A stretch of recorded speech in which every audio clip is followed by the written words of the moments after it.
This is our APS DBIO workshops and networking site. This is the web link. And APS DBIO Engage has organized a bunch of different workshops and networking events over the past few months. And we would, as you can see on the list, this event is the last one that has been planned. And there won't be an event next month because of March meeting. But Nancy was hoping to get ideas from participants about what kinds of events would interest you. What would you show up for in the future if APS DBIO Engage organized it? What would you like to see? You can speak up or you can put something in the chat if you want to. I was just looking at the list of the last ones. Can I make a suggestion? It's really slow. Sorry, can you hear me? Yes, yeah, I think I hear you. Okay. Yeah, great. Okay. Yes, please. I was thinking, something related to a career panel might be useful and helpful for a lot of younger biophysicists, just based on what I've heard from students in our biophysics program, for example, and perhaps a panel that includes people from academia, but also non-academia, because I think a lot of students are thinking about a wider, wider career path that doesn't always have to depend on going into academia. I think that's a great idea. There was an academic career panel, but I think, yeah, that sounds really good, like a broader one, broader than just academia. Yeah. Yes, yeah. I wanted to echo what Arpita said. So I co-organized a workshop recently in Aspen, and we had a similar discussion on careers, both for grad students going into postdocs and other industry jobs, and postdocs going into, again, professor positions and outside academia. It was very well attended by grad students and postdocs. One of the other questions that came up is that if somebody is on a visa, we have a lot of international students, they are not eligible for a number of other non-academic jobs, like national lab jobs and etc. So again, if it would be, they were like, are there resources that, is there like something, right? A set of resources where they can find out what kind of non-academic jobs they might be eligible for, right? So industry is one thing, but, national labs, I think some national labs, they may be open to, having people on visas, but some national labs are not. So I guess, I feel like there is a lot of demand for career panels, but also touching upon all these different kinds of issues, that students and postdocs might be facing.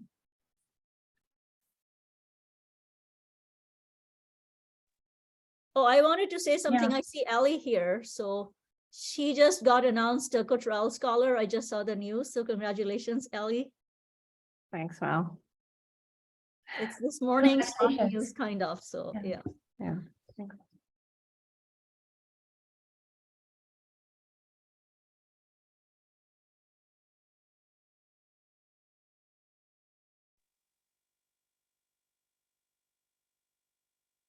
Did we lose Suliana? We might have lost Suliana. I think she was having some computer issues, right? Because she said, yeah, let's wait for Suliana because she's the host. Right. Yeah. At least we have a Zoom host, Mike. Who is the Zoom host right now? That's me. Mike, yeah. She put me on as co-host in case this happened. Right. Yeah. Mike, you are in Galveston right now, right? Yeah. The physics of cancer meeting. How is that meeting so far? It's great. It's really nice. We have a beautiful sunset sunrise and everything every morning. It's right here on the water. It's nice.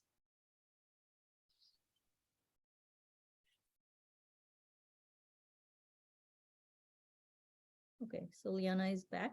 Okay. Sorry about that. No, not at all.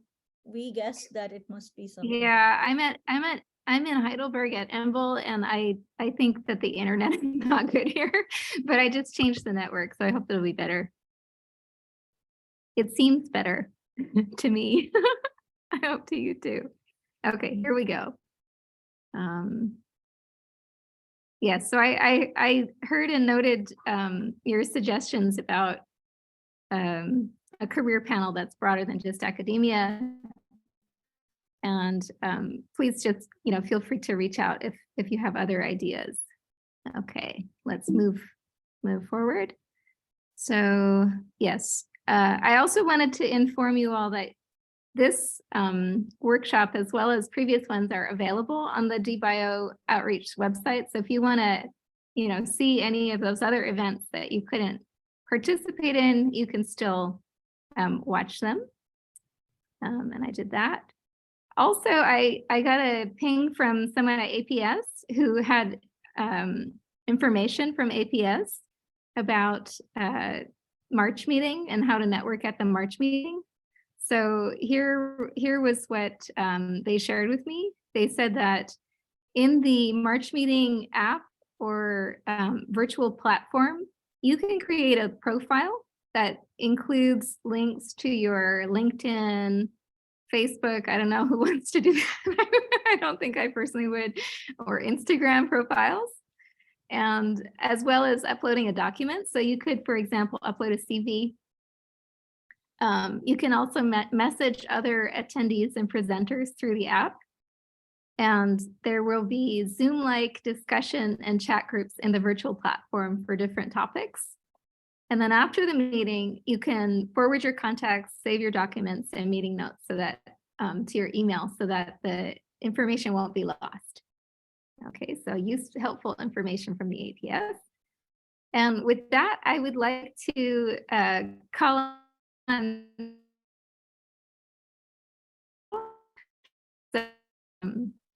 we have here with us today Mike Murrell. Mike, would you say a few words? Hi, Mike Murrell, Yale University. Hello. Departments of Biomedical Engineering seriously. and Physics. Happy to be with you all and to discuss methods of networking.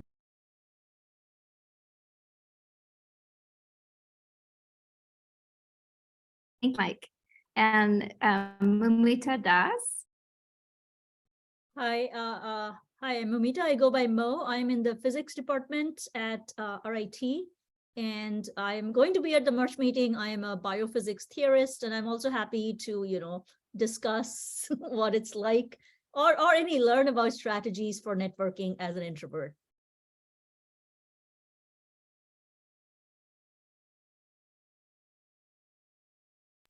Okay, I think Suliana's connection dropped, so maybe we can tag somebody and then they can, okay, here is she back.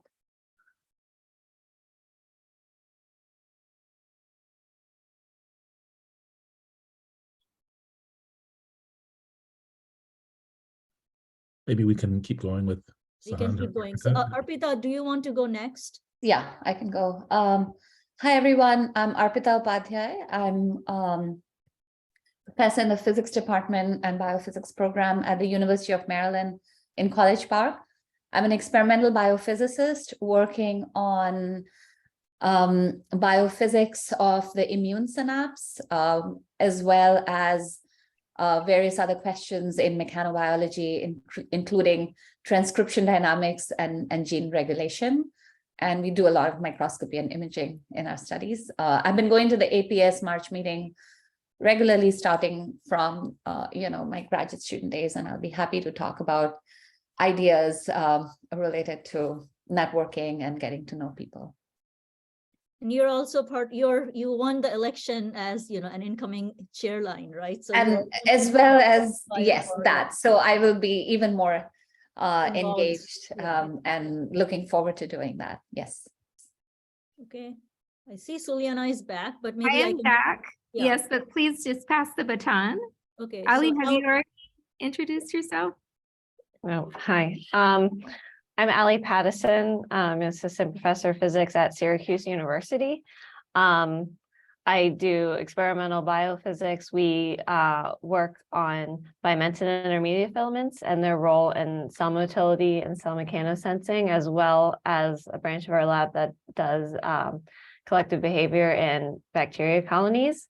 Also happy to talk about networking. Actually, I wrote a best protocols things for my own group, and can share some of those insights with you too. Wow, that's Awesome. awesome. Yeah. So I blinked out for a minute. Has everybody introduced themselves? Sahand has not, I think. Sahand, please, I'll Sahand. just go quickly. Hi, I'm Sahand Rahi. I'm an assistant professor of biophysics at EPFL in Switzerland. My lab works on experimental and theoretical biophysics broadly. We're interested in the dynamics of genetic networks and neuronal networks in yeast and C. elegans. And right now, I was just now working on helping my students with some code using ChatGPT and being extremely amazed by what this thing can do. I find networking, coming back to our thing, to be probably the hardest part of any conference. I think giving a talk or answering questions is easier than the networking part. So, but I don't consider myself really an introvert. I think it's just like generally fairly difficult to do, even as a non-introvert. So I'm excited to be talking about networking at conferences, and I hope I can learn also some things in this panel. That's wonderful. Well, I'm so glad that you could all join us. Let's start out then with a few of your favorite tips or tricks for how to get yourself to network. How do you meet people? What kinds of things do you do to psych yourself out to go there and meet who you'd like to meet? I'm going to just let whoever would like in the panel, you can raise your hand or you can just go ahead. I was wondering because Ali has the best practices for her lab. Yeah, do you want to start off and then we start can it, Ali? add our thoughts. Sure. And maybe I'll start with something that's the most obvious, but if you're a student or a postdoc, you can look ahead of time and see who's going to be at the conference. So if there's an expert in your field or someone you're really interested in meeting with, you can email them a week ahead of time and say, hey, I'm really interested in your work. Would it be possible to schedule a time with you? And then you already have a meeting with someone that you really want to meet. It's great for networking in the future. This might be someone you want to work with directly, or they'll know someone you want to work with in the future. So that's one tip. I like it. I think that as a student, I would have thought to myself, who in the world would want to meet me? Do you have any tips or tricks to get over that? Sorry, go ahead, Ali, and then I can add some thoughts. Yeah, I was going to say just, having some confidence in yourself and the work that you're doing. So I have found, I think confidence is important, but sometimes you feel like you don't have that confidence. So I've just found that people like to talk about their work. They like to talk about themselves. And so even as a student, like a new student, first year student, if you hear a talk, there's usually time, an opportunity just to go to the speaker.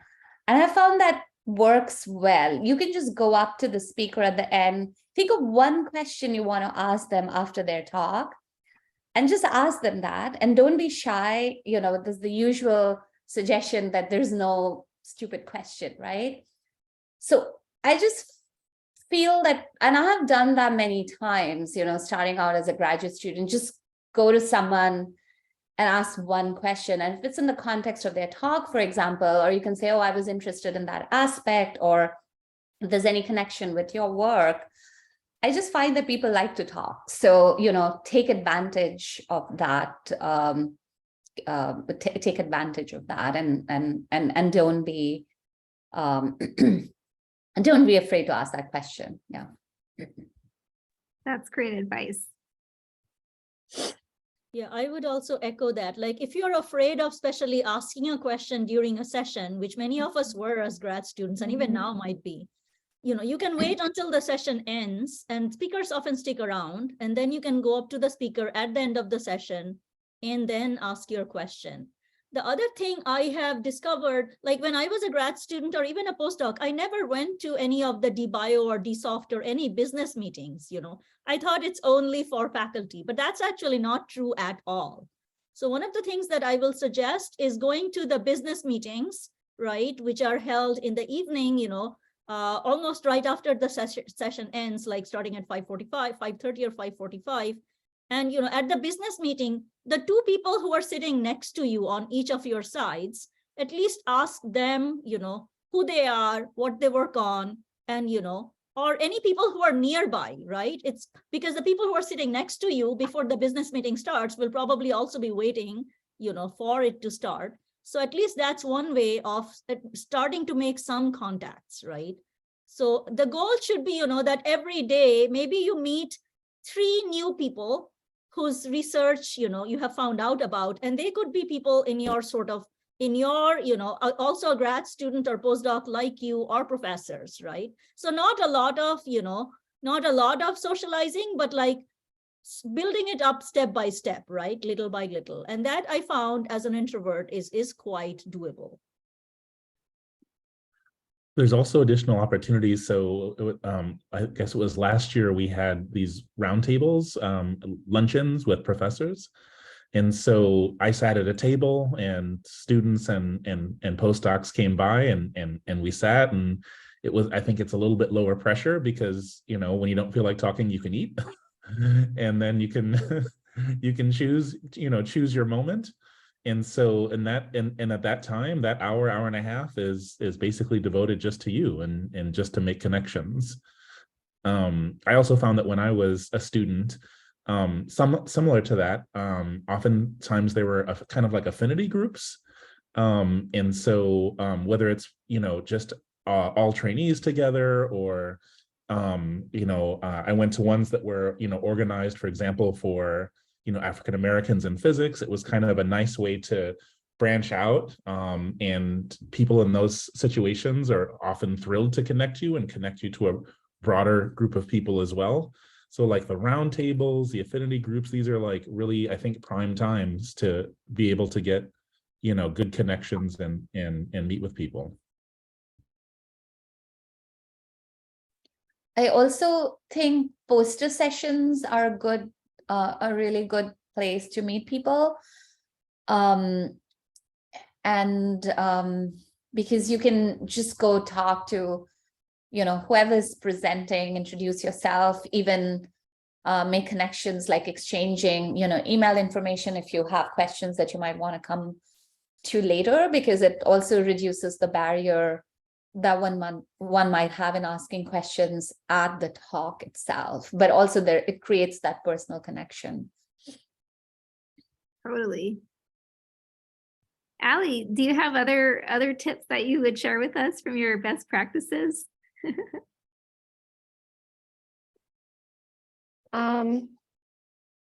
Sure. I guess,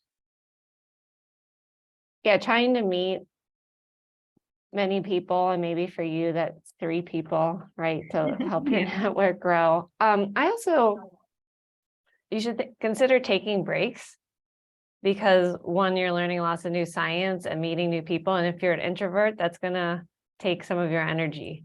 So I suggest, it's okay to go take a break, regroup. You're going to be exhausted by the end of the conference, especially if you don't take any breaks. Definitely. I wonder if there are any questions from our participants.